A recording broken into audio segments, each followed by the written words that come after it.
Relacionamento é algo do nosso cotidiano, extremamente importante para nós, tendo visto que foi o próprio Deus quem fez esse diagnóstico, dizendo que não é bom que um homem viva só. A gente não tem uma capacidade, isso é uma avaliação dada por Deus, de simplesmente vivermos sós, até porque, apesar de existirem pessoas como o apóstolo Paulo, que aconselhou que, se porventura alguém quisesse ser como ele, não quisesse ter alguém, para poder se aplicar para o reino, explicar mais e mais a palavra de Deus, seus compromissos de um relacionamento, seria muito útil para o mundo espiritual. Só que o projeto de Deus é enchermos a terra, multiplicando mais e mais o conhecimento dele, mostrando que o propósito inicial dele foi estabelecido e deu certo em nós, porque nós espelhamos Deus, porque precisamos ser imagem, assim como Paulo nos orienta a ser. Então, existem diferenças, mas todos são servos de Deus, todos têm o mesmo objetivo, então foquem nisso para que vocês possam progredir. E eu, como era o dono da terra, ele diz, eu sou o dono da terra, e entendo um pouquinho, vou fazer um certificado aqui, um contrato, um acordo. E quem quiser morar aqui nas minhas terras vai ter que assinar. O que esse acordo dizia? Que vocês precisam fazer exatamente o que eu estou falando. Focar no bem, focar em ajudar, em amar e acabar com essas competições, entre outros adjetivos e características, para que eles pudessem estar ali. E assim se deu. Aquele povo começou a mudar o seu posicionamento, começou a colocar em prática as orientações daquele homem e reuniram-se para fazer um culto em comemoração. Vamos comemorar porque começou a dar certo? O que acontece naquele culto? Foi chamado como o grande avivamento morável. Eles começaram a fazer um relógio de oração. Olha, vamos separar aqui casais, ou de 2 em 2, cada um vai pegar uma hora específica do dia, que tem 24 horas. Uma vez estabelecido aquilo, começou a ter um rodízio, começaram a orar, e esse relógio de oração durou por 100 anos, ininterruptos. De tão bonito que foi. E aquilo incendiou tão grandemente o coração daqueles moradores, daquele povo, que eles começaram a sentir um desejo avassalador de multiplicar a Cristo aonde quer que eles pudessem ir. Ali nasceu o projeto das missões modernas, digamos assim. E eles começaram a sair por tudo quanto é canto. Estados Unidos eles foram para a África, foram para países nórdicos, cheios de gelo. Eles começaram a ter isso. A ponto de alguns jovens, uma vez querendo pregar para alguns escravos na África, foram impedidos para os donos das terras, que eles pudessem pregar e ministrar a palavra de Deus para aquele povo. E ele falou, não quero, aqui só entra escravo. Eles se venderam como escravos para poder pregar a palavra de Deus para aquele povo, cientes de que não poderiam mais voltar a ter liberdade. Renunciaram suas liberdades por amor ao reino. E começaram assim, multiplicar a palavra de Deus por todo o mundo. Esses eram os moráveis. Por causa de um contrato, por causa de uma escolha que eles fizeram em amar ao Senhor, em amar o próximo, eles começaram a mudar a história deles, daquele povo todo do continente europeu e outras nações. Acredito eu que muitos de nós conhecemos John Wesley. A história conta que John Wesley, indo para os Estados Unidos para poder evangelizar, pregar, passou por uma grande tempestade. E o barco quase que veio a pique. E ele ficou apavorado. Vou morrer afogado. Um mar gelado daquele. Eu não quero passar por isso. John Wesley, apavorado, do nada ele começa a perceber um grupo de rapazes que não estava nem aí para a tempestade, nem um pouco preocupado com a morte. Porque eles tinham a certeza de que eles tinham comunhão com Deus e para onde eles iriam. John Wesley, que já era um pregador da palavra de Deus, falou assim, eu preciso me converter de novo. Porque esses homens que verdadeiramente estão indo levar a palavra de Deus não têm medo da morte. Eu tenho. E eu sei para onde eu vou, como eu posso ter medo da morte? Eu preciso me converter de novo. Você tem noção da postura que esses homens tinham e o exemplo que eles davam? Aí Deus falou no meu coração, Qual a diferença de um casamento, de um namoro, de um noivado com relação a isso? Assim como esse povo escolheu se relacionar comigo sendo Deus, os relacionamentos precisam estar pautados em cima das mesmas escolhas, assim como as deles.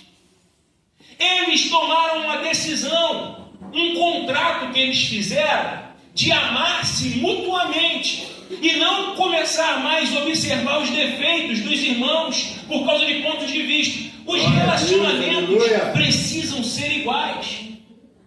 Eu tomei a liberdade, com o presbítero Ailton, de até redigir um contratinho exatamente com as bases que os morávios tinham. E ele vai vos entregar, vocês podem passar o olho, mas eu vou comentar, não vou ter tempo de comentar todos os pontos, só distribuir se quiser. No verso, ó. No verso tem alguns pontozinhos. Não repare, eu cheguei atrasado porque teve um problema absurdo com a impressora. Estava na igreja imprimindo, deu problema. Fui para casa, deu problema. Enfim, não ficou tão perfeito quanto eu gostaria. Apesar do papelzinho ser bom e tudo mais. Mas a mensagem é maravilhosa. Então, depois vocês olhem o que está escrito para vocês entenderem exatamente esses pontos. Obrigado, Eli. Eles começaram a colocar, e o primeiro ponto em que o Espírito Santo de Deus colocou no meu coração foi o que esse Conde Zinzendorf, me perdoem se a pronúncia não está muito correta, ele abordou e chamou a atenção. Relacionamentos precisam estar pautados no amor. E lembrando que o amor não é um sentimento que a gente fala, eu estou apaixonado, não. Amor é uma escolha que a gente faz. É uma decisão de amar alguém independente das falhas que ela tem. Assim como o Senhor amou a mim e a você, do mesmo jeito que nós estávamos, pecadores, sujos, cheios de defeitos. E ele falou, independente de como essa pessoa se encontra, eu o amo, entrego o meu filho por amor a ele. Aleluia. Um casamento, um namoro, um noivado, tem que ser do mesmo jeito. Quem aqui de nós é perfeito? Ninguém. Todos nós temos defeitos, mas muitas das vezes relacionamentos se acabam simplesmente porque a gente foca mais nos defeitos do que nas qualidades um do outro. A gente se esquece do que a gente viu aqui na frente, daquilo que nos atraiu, as características gostosas, o carinho. A pessoa é agradável, a pessoa é bonita e a beleza, não importa que a idade chega, quem ama vai sempre ver aquela minha, vai ser minha velhinha, em nome de Jesus, vamos ter velhinhos até lá os 100 anos, em nome de Jesus, mas vai ser sempre a minha linda. Isso é um relacionamento, é a gente começar a focar no que verdadeiramente importa. O Espírito Santo de Deus colocou exatamente esses pontos no nosso coração, e a gente vê um monte de casal, em nome de Jesus, nem na minha igreja, nem aqui, isso não acontece. Mas a gente vê isso lá fora. Muita gente falando assim, ó. Não, eu nasci assim, igual Gabriela, né? Eu nasci assim, eu vou viver assim, vou morrer assim. E não quer mudar. Muita gente que vê o casamento, o namoro, o noivado, que às vezes tem tudo para dar certo. Mas porque decide passar por cima do amor e não abrir mão de descer um pouquinho e se relacionar com outra pessoa, abrindo mão de si mesma, vê tudo ruim.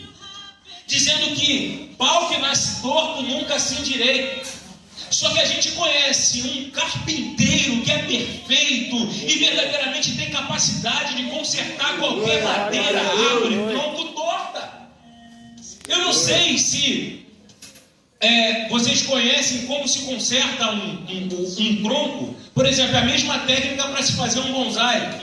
De repente, ela é ereta. O que ele faz? Ele corta uma fatia daquele tronco num certo grau, 5 graus, 10 graus, e tira como se fosse uma fatia de bolo triangular. Aí ele dobra aquele tronco, coloca lá uma espécie de curativo, amarra, e aquele tronco se regenera naquela posição. E ele vai fazendo isso, entortando o bonsai. Para acertar é o mesmo procedimento. Às vezes está muito torto, dá um corte, coloca na posição, faz o curativo, amarra e coloca. Muitas das vezes, a gente precisa ser desse jeito, cortado na raiz, na nossa carne, características que a gente não abre mão para que Deus possa salvar os nossos relacionamentos. Quantas das vezes a gente passa por problemas, adversidades nos nossos casamentos, nos nossos relacionamentos, porque a gente se acha autossuficiente, a gente se acha certo sempre, dono da razão, e Deus fala assim, não é assim não, deixa eu cortar aqui para colocar essa madeira no lugar. Pau que nasce torto nunca se direita lá no mundo, mas aqui na minha casa eu conserto e faço tudo dar certo. Glória a Deus. Ele é o carpinteiro perfeito. Precisamos, assim como os moráveis, colocar no nosso coração e no nosso entendimento que amar o próximo é passar a focar, amar o cônjuge, o namorado, a namorada, a noiva, é focar nos objetivos principais. Como é que é a vida dele e tua com Deus? Qual o propósito e objetivo principal? Não é agradar a Deus? Então a minha união precisa cumprir esse propósito. Eu não posso namorar simplesmente para satisfazer ou noivar ou casar as minhas vontades ou necessidades. O meu relacionamento tem que estar alinhado com a vontade de Deus. Porque senão, todo o tempo que eu vivo aqui na terra é vão. Porque vai ter um dia ao qual nós iremos ter que prestar contas. E a escolha que a gente faz, inclusive do nosso relacionamento, pode travar a nossa vida, o nosso ministério e os propósitos de Deus nas nossas vidas e nessa terra. Escolhas. Precisamos refinar nossas escolhas. Segunda cláusula, e eu não vou ter tempo de comentar todos, mas eu vou pincelar algumas e me aprofundar um pouquinho mais em cada um por causa do horário. Segunda cláusula, precisamos respeitar-nos mutuamente. Muitas das vezes casamentos acabam por falta de respeito. E a gente acaba não percebendo, às vezes por criação. Poxa, lá em casa a gente brincava de um jeito, e agora o meu marido ou a minha esposa fica todo fingidinho com uma coisa que não tem nada a ver. Às vezes não tem nada a ver para a gente, mas para ele ou para ela tem. Aleluia. Falta de respeito. E isso às vezes machuca. Os moráveis precisaram respeitar os seus vizinhos. Lembra que eu falei que às vezes começava um culto, aí chegava algum vizinho que tinha uma visão divergente daquele pastor ou daquele irmão que estava ministrando lá e começava a falar um monte de coisa, falando que ele era herético, tinha alguns problemas. Casamento é do mesmo jeito. Às vezes a gente só critica e não respeita o espaço, as características do outro. Ah, você é muito lerdo, muito lerda. Ah, é aquilo outro. E casamentos vão ruindo. Por exemplo, se perguntar para qualquer homem, você prefere no seu casamento ser amado ou ser respeitado? Qualquer homem vai dizer em primeiro lugar, não, prefiro ser respeitado. Por exemplo, até com filhos. Chega para um filho, eu não te amo, não tem problema, você pode não me amar, mas respeito eu quero aqui em casa. É ou não é? Por quê? Porque o respeito, a pessoa que abre a boca, eu te amo, ama, mas não respeita. Não tem relacionamento que consiga estar saudável se não houver respeito. E a gente precisa colocar no nosso coração que verdadeiramente Deus espera que tenhamos esse compromisso de respeito com o nosso cônjuge, noivo, namoro. Não tem como dar certo nenhum relacionamento, ou que já casaram, ou que ainda vão casar, se esse ponto, essa cláusula do contrato com Deus não for respeitado. Porque às vezes pode continuar um relacionamento, perdurar por um período, mas não será saudável. Algumas pessoas às vezes pulam do barco, outras não pulam do barco, mas não conseguem dar 100% de si. Relacionamento é amor, admiração, mas respeito. Muitos relacionamentos, e eu creio que a gente deve conhecer, sempre tem um lado negativo, né? Aquelas pessoas, por exemplo, que são infiéis financeiramente. Não tem aquelas pessoas, ou marido ou esposa, tem lá um soldo mensal que rege aquela família. Aí tem uma pessoa que gasta demais, enrola totalmente as finanças da família. É uma falta de respeito. Por quê? Porque compromete a estabilidade financeira daquela família. E uma vez tudo ruindo, não tem amor, não tem respeito, não tem nada que vai consolidar aquele relacionamento. Aleluia. Precisamos entender verdadeiramente que os relacionamentos têm que estar fundamentados no respeito, inclusive. O próprio Jesus Cristo, sendo Deus, não teve por usurpação ser igual a Deus. Abriu mão de toda a sua glória e divindade. E uma vez estando na terra, respeitou, ele sendo Deus, o lugar de Pai. E falava: Pai, seja feita a tua vontade e não a minha. Eu conheço o meu lugar e eu respeito o seu lugar. Se nós precisamos espelhar a Cristo, sermos imitador dele, como Paulo era nos orientou, precisamos colocar no nosso coração que a pessoa que eu escolhi para amar pro resto da minha vida precisa ser respeitada, precisa ser valorizada. Relacionamentos não fluem se não for dessa forma.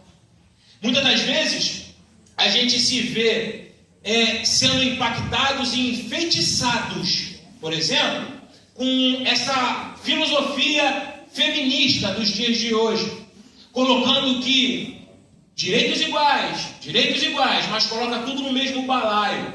Direitos iguais não são deveres iguais, capacidades iguais. A mulher precisa ter o seu direito respeitado, sim, mas ela precisa ser mais cuidada do que um homem que muitas das vezes tem uma capacidade de suportar pancadas da vida muito mais forte. Logo, ela é uma flor, o sexo frágil. E a gente, como homem, não pode querer tratá-la de igual forma. A filosofia parece ser bonita, mas é antibíblica. Porque Deus colocou-a como alguém que precisa ser amada, cuidada. E a gente, muitas das vezes, quer igualar-nos com o que o mundo faz. Respeitar os limites, respeitar as condições físicas, psicológicas, respeitar o papel que Deus estipulou para a mulher, para o homem. E muitas das vezes a gente quer se eximir das nossas responsabilidades, prejudicando essa cláusula, esquecendo que a gente precisa imitar o relacionamento da noiva, que é a igreja, com Cristo, que é o noivo. Aleluia. Tudo se respeita. O papel de cada um tem que ser respeitado e estabelecido. Um ponto que é a cláusula 3, que a gente precisa também observar, é o servir. Eu, sentado aqui, eu vi algumas irmãs com todo carinho, quer um pouquinho mais de refrigerante, quer um pouquinho de suco, muito obrigado. Isso é um privilégio que muitas das vezes as pessoas não conseguem entender.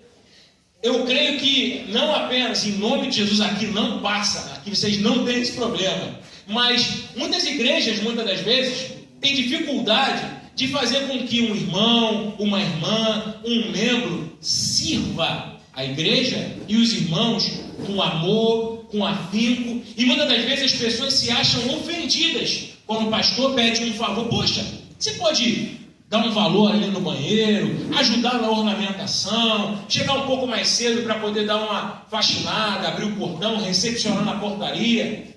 E as pessoas se ofendem. Não, mas a capacidade que eu tenho é maior, eu não posso. Servir. O próprio Jesus Cristo, sendo Deus, abriu mão de ser servido nos céus, porque Ele é Deus, e era servido para vir lavar pé de gente pecadora, para poder lidar com gente que fedia. Lepra é uma doença que, dependendo do nível que a pessoa está, apodrece a carne naquela ferida e fede. E ele se relacionava com esse povo. Jesus Cristo se relacionava com pessoas mais podres, porque a Bíblia diz que a nossa justiça para Deus é como um trapo de imundícia. Se a nossa justiça é como um trapo de imundícia, imagina o nosso pecado. E ele se relacionava conosco. meros pecadores, e servia-nos com amor, com dedicação. Relacionamento precisa ter o prazer de servir um ao outro, sem demagogia, sem segundas intenções, mas com interesse de agradar o próximo. Eu estava vendo um vídeo desse curto, acho que é Reels, eu não lembro qual foi das redes sociais que eu vi, mas uma moça comentando que começou com o intuito de querer agradar o esposo, fazer alguma coisa, eu não lembro se era um prato de comida, eu não lembro se era ornamentar alguma coisa na casa para agradar o esposo. Aí algumas amigas falaram, eu vou fazer isso? Eu não, ele teimou, ele que faça. Aí ela falando, eu vou competir com o meu marido? Eu não, eu tenho que ter prazer de fazer algo por ele, assim como o marido muitas das vezes deixa de comprar ou fazer alguma coisa para si próprio, para agradar a esposa, agradar filhos. Relacionamentos tem que ter no nosso coração o desejo de servir um ao outro. Lembra, quando tudo começou, os relacionamentos se iniciaram, era uma vontade absurda de agradar, levar para lanchar, comer alguma coisa gostosa, levar uma florzinha, às vezes pegava da rua, toma aqui uma florzinha com todo amor e carinho, e dava. Contava alguma coisinha bonitinha no ouvido, dava um carinho, quer um copo d'água, quer isso. Se preparava alguma coisa gostosa para o esposo ou a esposa chegar e ser surpreendido. E essas coisas vão morrendo, vão sendo definhadas pela sociedade, pelo trabalho, pelo dia a dia e pelo inimigo de nossas almas, que consegue espaço para nos setar e fazer com que a gente permita que essa coisa morra, que é o prazer em servir. Eles tinham a ponto de vender a sua liberdade, mas o prazer de servir a Deus e alcançar vidas que precisavam ouvir mais e mais de sua palavra, abriram mão de sua liberdade para servir o próximo. E será que a gente, como um casal, deixa de lado o princípio de servir? Se Jesus Cristo deu o exemplo, esse povo deu o exemplo, a gente sabe que é gostoso receber um carinho, sabe que é gostoso ser valorizado, e a gente se esquece desses princípios. A gente precisa colocar no nosso coração que o Espírito Santo de Deus espera de nós aquilo que ele esperava de Jesus, e Jesus Cristo cumpriu com perfeição. Ele diz, vocês podem vencer o mundo. Tem de bom ânimo, sabe por quê? Porque eu venci. Ele se coloca como exemplo para nós. Por quê? Porque ele sabe que você tem capacidade de vencer também. Então não vai ter inferno, não vai ter adversidade, não vai ter influência de novelas, de influência da sociedade que vai destruir o teu relacionamento. Mas vai ter o teu posicionamento, as tuas escolhas que vão fazer verdadeiramente o teu relacionamento fluir, crescer, ser frondoso e dar frutos. Eu vi um casal que veio aqui na frente, não lembro, aquele que já tem até bisnetos, não é isso? Frutos que nasceram das escolhas que eles deram. Nós podemos dar esses frutos nos nossos relacionamentos e impedir que essa desgraça de divórcio nos alcance o seio da igreja, alcance o seio da tua casa, da minha casa, das nossas famílias. Escolhas, prazer em servir, em agradar, prazer em ser como Cristo, que morreu pela noiva, morreu por você. Aleluia. Se doe, permita que personalidade, até desvio de caráter que para a sociedade não tem cura, o Senhor dos Exércitos, Ele é o terapeuta, o psicólogo, o psiquiatra perfeito que traz a transformação na vida dessas pessoas.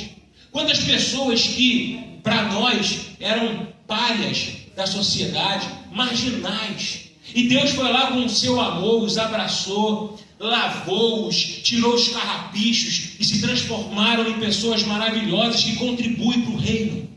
A gente também pode, com coisas pequenas, jeitos, conceitos que a gente acha que não, eu aprendi assim, lá em casa é assim, não. A gente pode mudar. A gente pode verdadeiramente desfrutar do melhor que Deus tem para as nossas vidas. Aleluia. Mais um ponto. Uma das cláusulas, que é a quarta cláusula, perdoar e esquecer. A Bíblia diz em Colossenses 3, eu vou ler esses dois textos aqui, para poder embasar o que eu vou falar. Colossenses 3, verso 13, diz assim: suportem-se uns aos outros e perdoem as queixas que tiverem uns contra os outros. Perdoem como o Senhor lhes perdoou. Miqueias 7, verso 18 e 19, diz assim: quem é comparável a ti, ó Deus, que perdoa o pecado e esqueces a transgressão do remanescente da sua herança? Tu que não permaneces irado para sempre, mas tem prazer em mostrar amor. De novo terás compaixão de nós, pisarás as nossas maldades e atirarás todos os nossos pecados na profundeza do mar. A gente às vezes pensa que esse texto quer dizer que Deus simplesmente apagou da memória as nossas transgressões e não se esquece, não lembra. Mas o texto, no original, quer dizer que Deus até lembra, mas ele não imputa mais aquela prova contra mim e contra você. Quando um ser humano é acusado, na nossa lei, por exemplo, existe um julgamento, um processo criminal, por exemplo, com uma acusação, tem provas ali contra aquela pessoa, e aquela pessoa precisa ser julgada em cima daquela situação que foi apresentada ao juiz. Se porventura aquela pessoa ela é absolvida, se aquela prova vier a ser apresentada novamente, ela não tem mais validade legal, porque ela já foi julgada eu não lembro a linguagem técnica de quem é da área, que é transitado e julgado, esse é o termo. Então não cabe mais recurso, a pessoa foi absolvida. O texto quer dizer isso. Por mais que exista uma acusação contra, aquilo ficou para trás. Por quê? Porque Deus já perdoou. A palavra de Deus diz que ele pegou a cédula que era contra nós, que nos acusava e nos sentenciava à morte eterna, e pregou-a, cravou-a na cruz, liberando-nos daquela acusação. Segundo o que a palavra de Deus diz, a gente muitas das vezes não consegue perdoar e esquecer, nesse mesmo sentido, alguma ofensa, alguma mágoa que o nosso cônjuge, namorado, noivado ou esposo faz contra nós. E as brigas vêm e o que a gente faz? Joga na cara. Ah, mas você fez isso quando nós estávamos namorando. Mas você fez aquilo quando você... Não, passou. A gente muitas das vezes não consegue esquecer porque marcou. Mas esse tipo de situação tem que ser como uma cicatriz. Todo mundo aqui, acredito eu, que tenha uma cicatriz no corpo. Tem ou não tem? Todo mundo tem uma cicatriz? A cicatriz você olha na mão, por exemplo. Eu lembro como foi que eu me machuquei aqui. Eu lembro que doeu. Eu lembro que saiu sangue. Deixou uma marca. Mas eu toco e não dói mais. Por mais que eu me lembre, por mais que tenha me machucado, hoje não dói mais. O perdão é exatamente como a cicatriz. A ferida existiu, marcou, arrancou sangue, mas ficou para trás porque não dói mais. Eu posso tocar no assunto que não dói mais. Eu preciso entender que eu, ao olhar para alguém que eu escolhi amar pro resto da minha vida, eu entendo que essa pessoa não é perfeita. E se um dia me machucou ou não, um dia pode vir a me machucar. Mas eu preciso exercer o perdão como Jesus Cristo exerceu. Você tem noção do que ele é ser crucificado por alguém que não merecia? E esse alguém diz nos pés da cruz: você merece morrer. E ele olha para o Pai e diz: Pai, perdoa-os, porque não sabem o que fazem. Jesus é mentiroso? Então ele falou de coração, porque ele liberou o perdão para aquelas pessoas que o crucificaram, que o chamavam de charlatão, que maltrataram ele. Isso é amor, isso é relacionamento. Às vezes, o teu cônjuge vai te machucar. Às vezes são feridas que vão lá dentro da alma e são inesquecíveis. Mas eu preciso exercer o meu perdão. Eu preciso colocar em prática o exemplo de Jesus. Muitas das vezes, os moráveis foram ofendidos às vezes na honra. Você não vale nada. Na frente de família, de pessoas, foram machucados. Mas eles assinaram um acordo e um contrato. E Deus fez com que eles pudessem ser abençoados, prosperassem, crescessem e marcassem a história. Você tem plena condição de não apenas marcar a tua própria história e do teu cônjuge, mas marcar a história de pessoas que se espelham em você. A palavra de Deus diz que nós temos uma nuvem de testemunha que nos observa. Tem gente que te observa, tem gente que se espelha em você, tem gente que às vezes aposta, vamos ver até quando vão ficar juntos.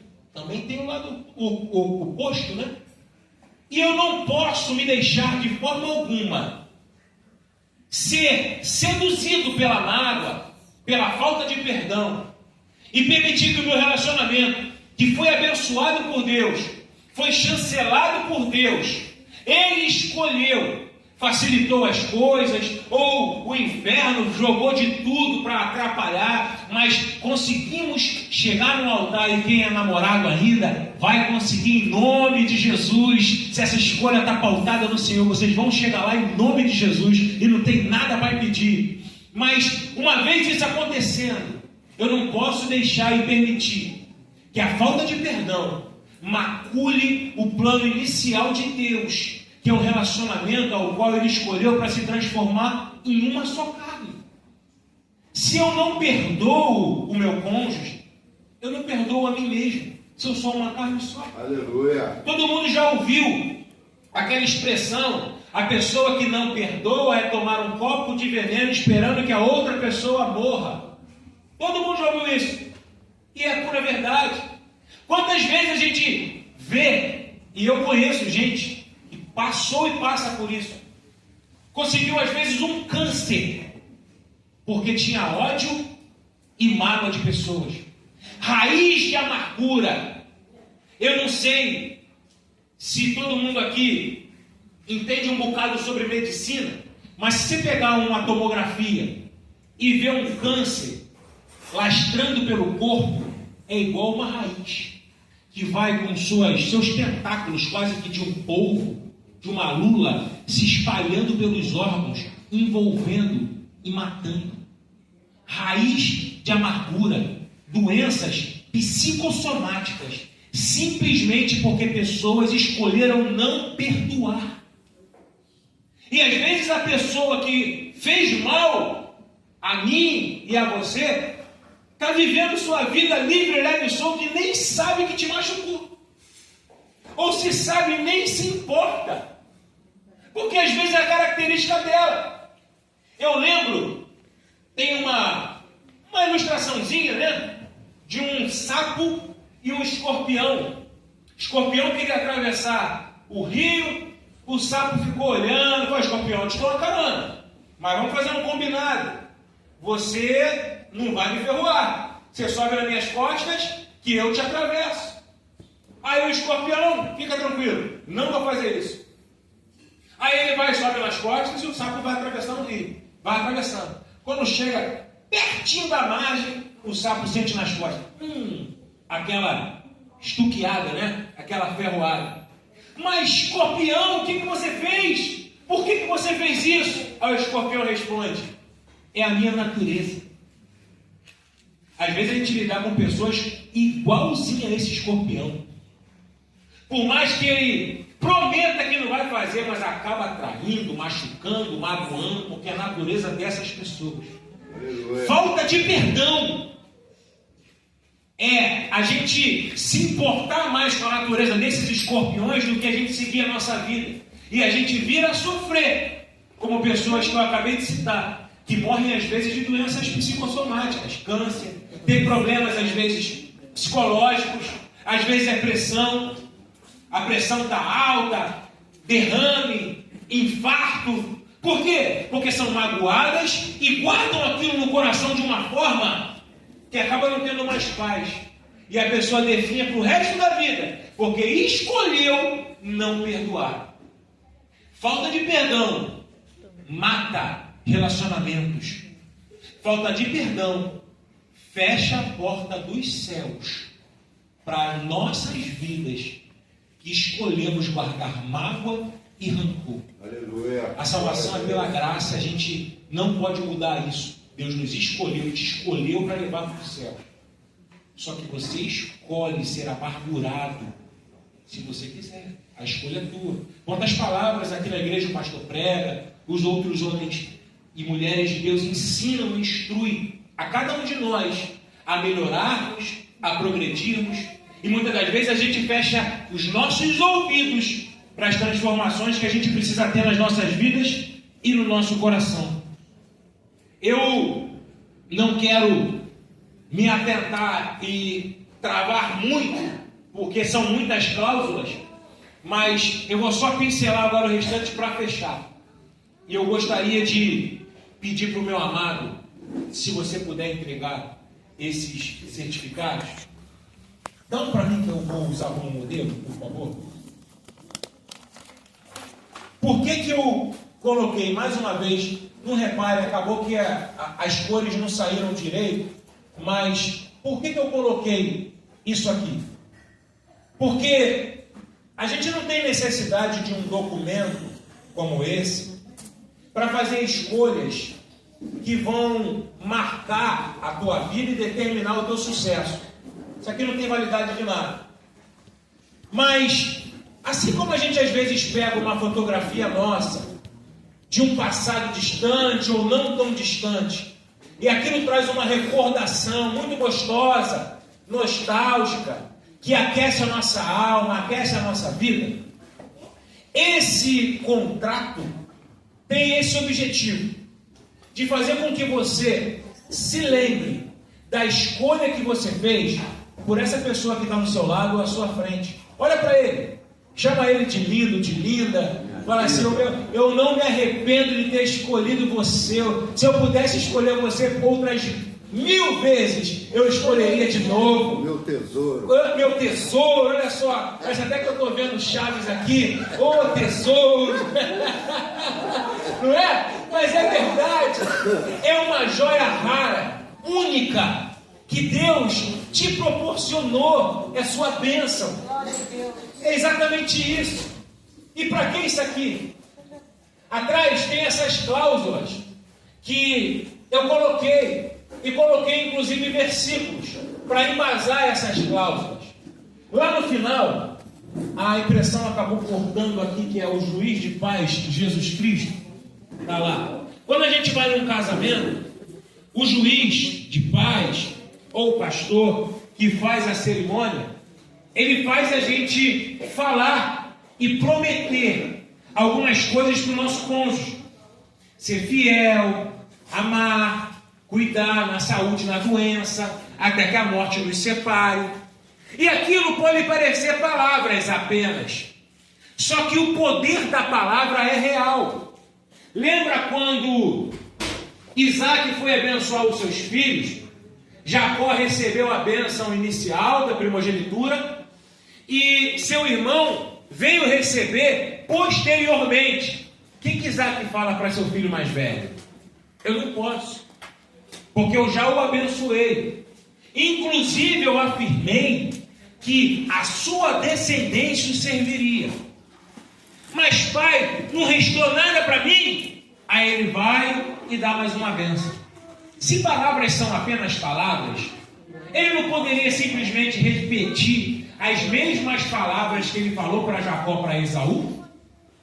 Ele poderia.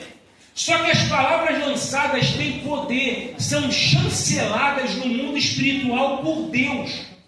Nossas palavras têm poder. A Bíblia tem inúmeras passagens que mostram e comprovam isso. Elias foi um homem que falou, não vai chover, e não choveu. E quando ele orou pedindo a Deus para mandar chuva, as palavras da boca dele solicitando a ação de Deus, trouxe chuva. Palavras têm poder de trazer abundância ou escassez.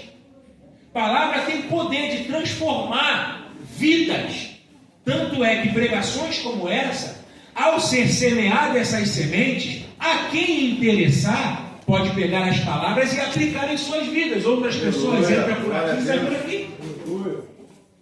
E nada acontece, nada muda. Então, eu coloquei 2 campos aqui, ó. Um para o eterno namorado, que é o namorado, o noivo ou o esposo, que vai estar sempre sendo o eterno namorado, como o pastor. Foi o pastor que falou aqui, não foi? Que está no começo do namoro, eterno namorado. Está aqui, ó, eterno namorado e eterna namorada. Por quê? Porque todo início de relacionamento é delicioso, irmãos. É muito gostoso, todo mundo quer agradar todo mundo, é carinho, é mel, não é verdade? Todo mundo fica lá, meu Deus, é tanto mel que está se babando. Quando vê, os olhos brilham. O casamento tem que ser assim para sempre. Não tem que ser só naquele primeiro período, não. É para sempre. Admiração no olhar, é desejo de dar carinho, é desejo de fazer bem para o próximo. Então, você vai fazer o seu ato de declaração espiritual assinando isso aqui. E quando o seu cônjuge, seu esposo, sua esposa, começar a agir um pouco mais áspero, com falta de amor, com falta de temperança, faltando um pouquinho dessas características dos morados, dessas cláusulas aqui, aí você vai lembrar ele, opa, o pecado ficou para trás, o perdão eu já te dei, mas eu não esqueci que você assinou esse compromisso comigo, e o juiz de paz, que é Jesus Cristo, esteve presente nesse momento. Glória a Deus. Então, eu quero que você cumpra o contrato na minha vida e me trate com carinho, me trate com amor, tanto para o namorado quanto para a namorada eterna. Cabe para os dois lados. Lembra ele. Isso aqui pode jogar na cara com amor, tá? Com amor. Olha, eu estou te lembrando. Eu estou jogando na cara só para te lembrar, com carinho. Eu quero ser respeitado, eu quero ser amado, eu quero ser valorizado. Então assina e faz. Pode ser na sua casa, pode ser agora. E assina, olha nos olhos do seu amor e fala, eu te amo por toda a eternidade, eu vou te amar, eu vou cuidar de você, eu vou zelar por você. Para você, o tempo não passa, o tempo só capricha, que cada tracinho a mais que eu te vejo é uma história a mais que eu tenho para contar, porque eu te amo, seus olhos me deixam louco, e quando eu chegar em casa hoje para os casados, a gente vai ter uma conversa, amém? Então, irmãos, a gente precisa disso, é lembrar, a conversar, né? Oh, Jesus, somente para os casados, irmãos. Então a gente precisa lembrar, todos os dias, que o nosso compromisso com o nosso cônjuge é o mesmo compromisso que, como noiva de Cristo, nós temos com Deus. Você teria capacidade de ofender a Deus? Então não ofenda o seu cônjuge, porque é isso que ele espera. Teria capacidade de maltratar a Deus? É isso que ele espera de você, que você faça o mesmo com o seu cônjuge. Dê carinho, dê amor, dê atenção, valorize. Não se importe com o que o mundo coloca para dentro, muitas das vezes, dos relacionamentos, através de filmes, através de programação, através de fala de pessoas que são famosas e influenciam sim, porque muitas das vezes nós somos produtos do meio. A gente pode acabar com isso, mas geralmente a gente leva sobre as nossas vidas os traços, por exemplo, da nossa casa. Nós somos parecidos com pai, com mãe. Por quê? Porque tanto a genética quanto o convívio nos moldou. Só que a gente pode escolher não repetir aqueles traços maléficos, seja porque aprendemos com família, seja porque aprendemos com amigos, com esses digitais influencers, com programações. Eu escolho não replicar, repetir aquilo que foi maldição na minha casa um dia, aquilo que foi maldição na televisão, aquilo que foi maldição para qualquer pessoa na minha vida, no meu relacionamento, na minha casa. Não vai ser. A gente precisa se posicionar e dizer não para aquilo que destrói os relacionamentos. Blinde o teu relacionamento com o relacionamento que você vai ter com Deus.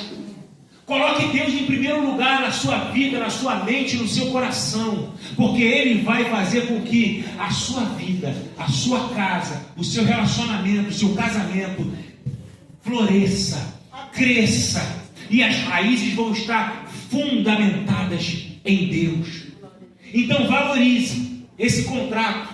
Tem aqui uma declaração que vocês podem fazer um olhando para os olhinhos do outro, cheios de carinho, conversar na intimidade de vocês e abençoe a vida um do outro. Prometam um ao outro, relembre aqueles que já estão casados há 50 anos, fazem isso sempre, relembrando a cada dia aquelas mesmas promessas lá de trás. Eu vou te amar para sempre, eu vou te dar carinho, eu vou cuidar de você. E se está casado há tanto tempo é porque cumpriu e vai continuar sendo exemplo para essa nuvem de testemunhas, inclusive aqui dentro da igreja. Se espelhe nesses casais, porque eles têm histórias para contar, e é diferente desses outros que mal se uniram, já se acabaram. Coloquem no coração de vocês ser esse exemplo para quantas vidas Deus quiser colocar no caminho de vocês. Amém?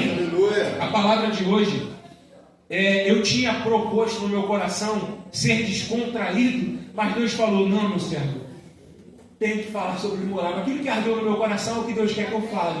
Então eu preparei essa mensagem com esse intuito de fazer reflexão, da gente colocar em prática aquilo que verdadeiramente vai virar a chave, não só do teu relacionamento, mas de outras vidas que vão olhar você como exemplo. Amém? Que Deus abençoe a cada dia mais a sua vida. Firmem-se a cada dia mais nas promessas que Deus tem para os casais, porque Ele é o garantidor de um casamento abundante, de uma vida feliz, porque Ele é a felicidade. E eu quero agradecer a confiança, agradecer a oportunidade por me convidarem a estar aqui. Para mim foi um privilégio muito grande conhecer vocês e ter essa honra de poder pegar esse microfone e assumir essa tribuna e partilhar com vocês o que Deus colocou no meu coração. Que Deus os fortaleça, que Deus abençoe poderosamente a união de cada um de vocês, que vocês possam ser como um farol. As vidas nesse mar turbulento, se afogando, possam olhar em vocês esperança, segurança, porque existe um Deus que faz com que vocês possam brilhar. Amém? Que Deus nos abençoe. Muito obrigado, pastor. Muito obrigado, meu amigo. Que Deus nos abençoe.